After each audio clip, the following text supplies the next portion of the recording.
Hello my dear friends, welcome back to my channel. कैसे हैं आप लोग? आई होप आप लोग बहुत अच्छे होंगे और आपकी तैयारी भी बहुत ही अच्छी चल रही होगी। आज हम लोग डिस्कस करने वाले हैं जो मध्य प्रदेश वर्ग 1 की पात्रता परीक्षा होने वाली है उसका भूगोल सब्जेक्ट का सिलेबस। हर एक टॉपिक को हम लोग जो है इसमें देखेंगे, पूरा सिलेबस अच्छे से टॉपिक वाइज यहाँ पर देखने वाले हैं, ठीक है। और अगर आप इस चैनल पर नए हैं तो चैनल को सब्सक्राइब कर लीजिए, क्योंकि ऐसे बहुत सारे स्ट्रैटेजी वीडियो वर्ग 1 से रिलेटेड हम आपके लिए लेकर के आते हैं। और हाँ, एक और महत्वपूर्ण बात, बहुत सारे लोग इंतज़ार कर रहे हैं कि नोटिफिकेशन आएगा तब पढ़ाई स्टार्ट करेंगे, जो कि बहुत ही गलत है, ठीक है। आप लोग बिल्कुल भी इंतज़ार ना करिए, अभी से स्टार्ट कर दीजिए, क्योंकि सिलेबस जो है बहुत ही बड़ा है और आप जो है तुरंत इतना जल्दी सिलेबस को कवर नहीं कर पाएंगे। इसीलिए आपको अभी से जो है करना पड़ेगा। आप लोग नोटिफिकेशन का इंतज़ार ना करें, ठीक है। तो चलिए फिर स्टार्ट करते हैं। ये जो सिलेबस है भूगोल का है, ठीक है। हाँ, इसमें देखते हैं। सबसे पहला जो टॉपिक है आपको भौतिक भूगोल यानी फिजिकल ज्योग्राफी पढ़ना होगा, ठीक है ना। कौन सा? Physical geography. इसमें आपको क्या पढ़ना रहेगा?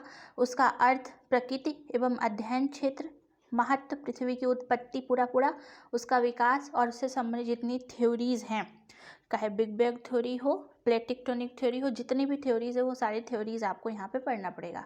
बिगनर का महाद्वीपीय सिद्धांत बहुत इंपॉर्टेंट है, प्लेट टेक्टोनिक थ्योरी पढ़ना है। पृथ्वी की आंतरिक संरचना, बाह्य रूप, भूकंप, ज्वालामुखी, सुनामी और चक्रवात, यानी पूरा का पूरा यहाँ पास आपका पूरा का पूरा जो जियोमॉर्फोलॉजी का सिलेबस है यहाँ पर दिया गया है, ठीक है ना। इसमें आपको कवर करना है। कौन सा हिस्से में? तो भौतिक भूगोल में ये आपको कवर करना है। फिर बात का स्थल मंडल, ठीक है ना। यहाँ तो आपको पूरी फिजिकल वाली चीज़ें देखनी है। आपको सबसे पहले एनसीईआरटी कवर करनी है, फिर एनसीईआरटी के बाद एक एक टॉपिक उठाइए और कवर करना स्टार्ट कर दीजिए। स्थल मंडल में बात करें, चट्टानों के प्रकार और संगठन, अपक्षय, उच्च आवाज, भौगोलिक कारक एवं प्रक्रिया, ये कवर करना है। अपर्दन, परिवहन और निक्षेपण, नदियाँ, भूमिगत जल, हिमानी नगरीय जल एवं पवन के कार्य और इनसे बने हुए भू रूप, ये सारी चीज़ें, यानी पूरा का पूरा स्थल मंडल, यानी पृथ्वी का जो स्थल मंडल है उसमें जितनी भी घटनाएं होती हैं वो सारी चीज़ें जो है आपको इसमें कवर करना है, ठीक है। अब बात करते हैं वायुमंडल क्लाइमेट वाले सेक्शन में। तो वायुमंडल का संगठन एवं परतें, मौसम एवं जलवायु एवं उसके तत्व, वायुमंडलीय तापमान, सूर्य ताप वितरण, ठीक है, प्रभावित करने वाले कारण, ताप कटिबंध, वायुदाब एवं पवन, वायुदाब की पेट या पवने स्थान व स्थानीय वायुमंडलीय आर्द्रता, जलवाष्प, आर्द्रता, संघनन, कोहरा, पाला, ओस, बादल, वर्षा के प्रकार, तटित झंझा, ठीक है। यानी जितने भी क्लाइमेट से संबंधित जितने भी यहाँ पास चेंजेस होते हैं, जितनी भी प्रक्रियाएं होती हैं, वो सब आपको यहाँ पे करना पड़ेगा। जल चक्र, चक्रवात एवं प्रतिचक्रवात, विश्व के जलवायु प्रदेश एवं विश्व तापवर्धन एवं जलवायु परिवर्तन, ग्रीन हाउस प्रभाव, ये सब कुछ आपको करना पड़ेगा वायुमंडल में, ठीक है। यानी फिजिकल ज्योग्राफी में आपको करना है पूरा का पूरा फिजिकल यानी जियोमॉर्फोलॉजी का पार्ट, फिर स्थल मंडल करना है, फिर वायुमंडल करना है। अब जल मंडल यानी जल से रिलेटेड जितने भी चीज़ें हैं, क्या क्या टॉपिक दिए हुए? महासागरीय नितल के उच्च आवाज, महाद्वीपीय निम्न मग्न तट, महाद्वीपीय ढाल, महासागरीय मैदान एवं महासागरीय गर्त, ठीक है। हिंद महासागर एवं प्रशांत महासागर, अटलांटिक महासागर का नितल, महासागरीय जल का क्षैतिज एवं लंबवत तापमान एवं लवणता और उसका वितरण, ज्वार भाटा क्या होता है, महासागरीय धाराएं, प्रवाल वित्तियाँ, कोरल रीफ्स जिसको कहते हैं, महासागरीय जंतु, वनस्पति, महासागरों का मानव जीवन पर प्रभाव, पूरा का पूरा जो ये आपका ओशिनोग्राफी है जलमंडल, ये आपको करना है, ठीक है। पहले आप अच्छे से एनसीईआरटीज कवर कर लीजिए, उसके बाद आपको रेफरेंस बुक लिस्ट वाले सेक्शन में बताई जा चुकी है और लास्ट में हम बुक जरूर बताएंगे। अब देखिए हमारा आता है जैव मंडल।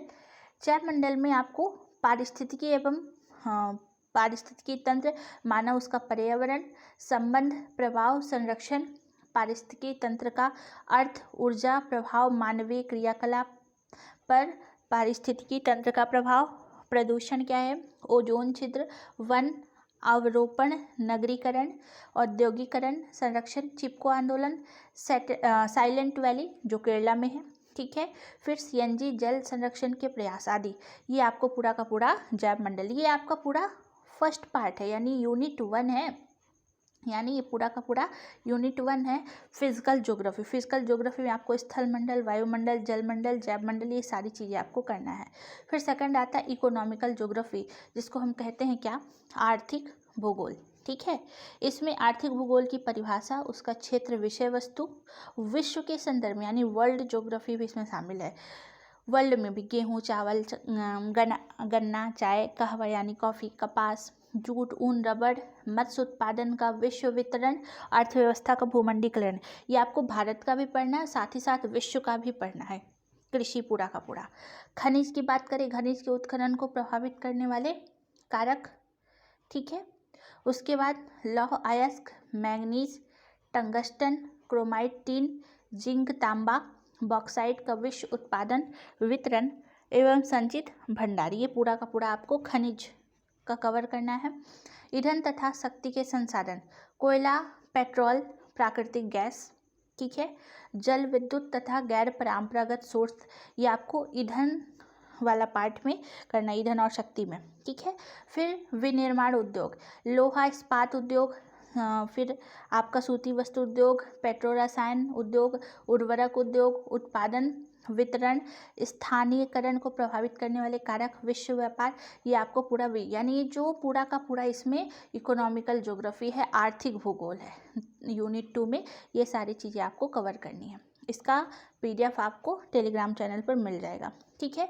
अब बात करते हैं ह्यूमन ज्योग्राफी यानी मानव भूगोल। मानव भूगोल में आपको मानव भूगोल का अर्थ क्या है, उसकी प्रकृति, क्षेत्र, विषय वस्तु, मानव भूगोल की शाखाएं, मानव एवं वातावरण के मध्य संबंध, मानव प्रजाति समूह, उनकी विशेषताएं आपको करनी है। मानव का वातावरण के साथ अनुकूल, ठंडा गर्म पठारी प्रदेशों के निवासी, विश्व की, वर्ल्ड की जनसंख्या भी आपको करना है, उसका वितरण, प्रतिरूप, जनसंख्या वृद्धि, जनसंख्या परिवर्तन के घटक, लिंग अनुपात, ग्रामीण नगरीय जनसंख्या की संरचना, ये सारी चीज़ें जो हैं आपको कवर करना है, ठीक है। तो आई होप आपको यहाँ तक समझ में आ गया होगा।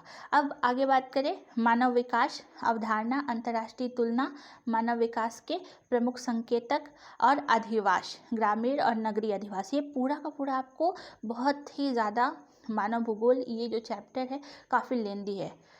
ये मानव भूगोल आपको जो आप एनसीईआरटी वाला पढ़ेंगे क्लास 11-12 में, वहाँ पे मानव भूगोल का सेक्शन मिल जाएगा। तो पहले आप एनसीईआरटी का पढ़ लीजिएगा तो एक कोर आपका कवर हो जाएगा, फिर आपको हायर एजुकेशन वाली बुक पढ़नी है, ठीक है।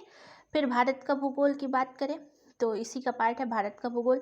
भौतिक स्वरूप एवं धरातलीय बनावट, अपवाह तंत्र यानी सारी नदियाँ, जलवायु, मानसून की उत्पत्ति, प्रादेशिक एवं मौसमी घटनाएं, वायु दाब, हवा, वर्षा जल और जलवायु प्रभावित करने वाले कारक हो गए, मानव जीवन पर जलवायु का प्रभाव, ये सब इंडियन ज्योग्राफी में करना है, ठीक है।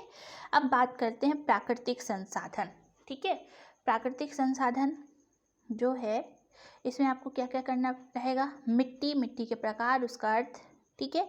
संरचना, मिट्टी का महत्व, वितरण, विशेषताएं, भू संसाधन, कृषि भूमि उपयोग, प्रमुख फसलें, कृषि विकास समस्या, मृदा, वन, मत्स्य, पशु संसाधन, जल संसाधन आपको करना पूरा, जल से संबंधित जल संसाधन की उपलब्धता, उसकी उपयोगिता, सिंचाई, घरेलू औद्योगिक उपयोग, जल संरक्षण की विधियाँ, वर्षा जल संचय एवं प्रबंधन, उर्वरता ह्रास के कारण संरक्षण एवं प्रबंधन, वन प्रकार वितरण और आर्थिक महत्व, वन संरक्षण के उपाय, राष्ट्रीय अभ्यारण्य, जैव संरक्षण, खनिज एवं शक्ति के संसाधन, प्रमुख खनिज एवं शक्ति के साधन, ठीक है। गैर परंपरागत ऊर्जा के स्रोत, ठीक है। विकास, वितरण, उत्पादन एवं जल संसाधन उपलब्धता, उपयोगिता, संरक्षण की विधियाँ, वर्षा जल संग्रहण और जल विभाजक, ये सारी चीज़ें आपको करना है प्राकृतिक संसाधन में। फिर बात करें मानवीय क्रियाकलाप, ये भी आपको पूरा का पूरा कवर करना है, ठीक है। प्राथमिक क्रियाकलाप द्वितीयक क्रियाकलाप, तृतीयक, चतुर्थी, ये चारों क्रियाकलाप जो है आपको अच्छे से कवर करना है। काफ़ी लेंदी यूनिट है ये वाला सेक्शन।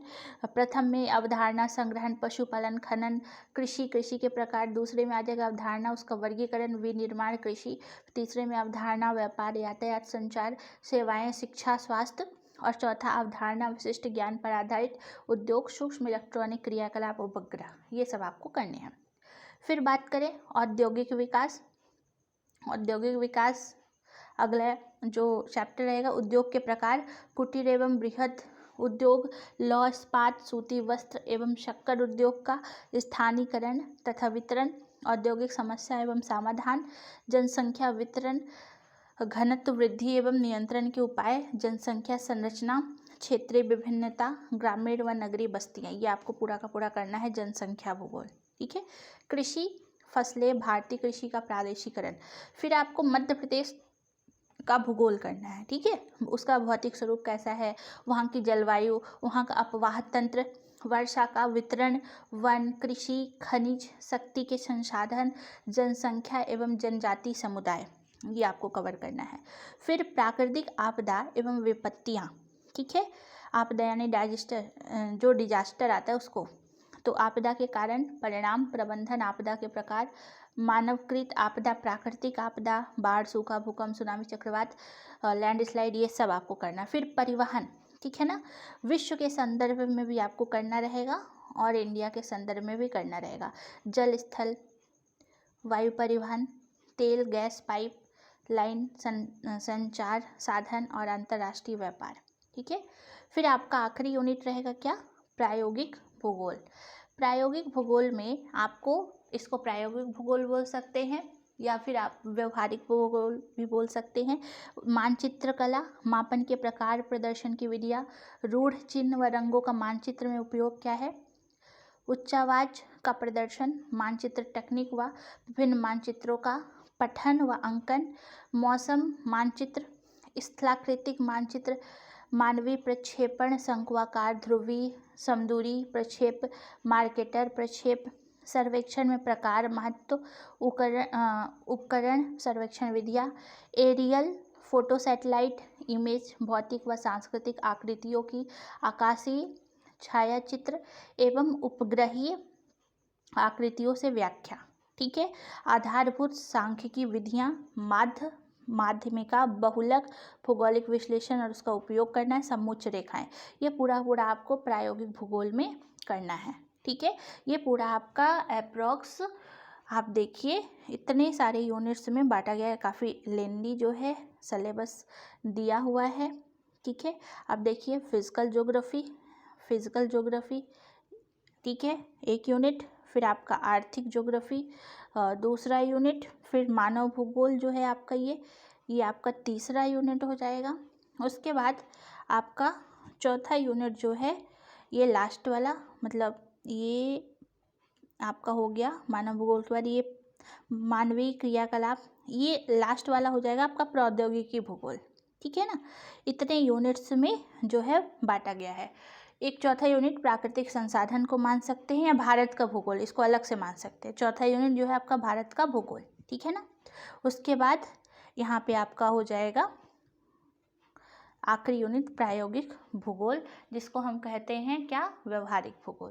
ये पूरा का पूरा आपका एमपी टेट वर्ग 1 पात्रता परीक्षा का सिलेबस है, जो कि हिंदी और इंग्लिश दोनों में दिया हुआ है। इसका जो इंग्लिश वर्जन है आप नीचे देख सकते हैं, ये आपको दिया हुआ है पूरा। अगर आपको इसका पूरा PDF चाहिए तो आप हमारा टेलीग्राम चैनल जो है उसको ज्वाइन कर लीजिए, वहाँ पे आपको इसका PDF मिल जाएगा। तो आई होप आपको पसंद आया होगा। तो अगर ये वीडियो पसंद आया हो तो लाइक शेयर सब्सक्राइब ज़रूर करिए और अपनी तैयारी को स्टार्ट कर दीजिए, क्योंकि बहुत कम दिन बचे हुए हैं, कब नोटिफिकेशन आएगा। लास्ट टाइम आप देखिए सिर्फ 2 महीने का समय दिया गया था, इसलिए आपके पास टाइम बहुत कम रहेगा। अभी से तैयारी स्टार्ट करिए। और ज्योग्राफी का पूरा सिलेबस हम आपको इस चैनल पर कराएंगे, पूरा सिलेबस। ठीक है। ज्योग्राफी का जितना टॉपिक है, हर एक यूनिट, जो इम्पॉर्टेंट यूनिट्स हैं यहाँ पे हम कराएंगे आपके लिए। और NCERT की कुछ मतलब क्लासेस भी यहाँ पर ली जाएंगी। आप NCERT पढ़ना अभी से स्टार्ट कर दीजिए। और उसके बाद रेफरेंस बुक आपके लिए बताई जाएगी। तो आई होप आपको ये वीडियो पसंद आया हो तो लाइक शेयर सब्सक्राइब ज़रूर करिएगा। चैनल पर नए हैं तो सब्सक्राइब ज़रूर कर लीजिएगा। मिलते हैं फिर नेक्स्ट वीडियो में। आई होप आपको ये वीडियो पसंद आया हो। Thank you so much. जय हिंद।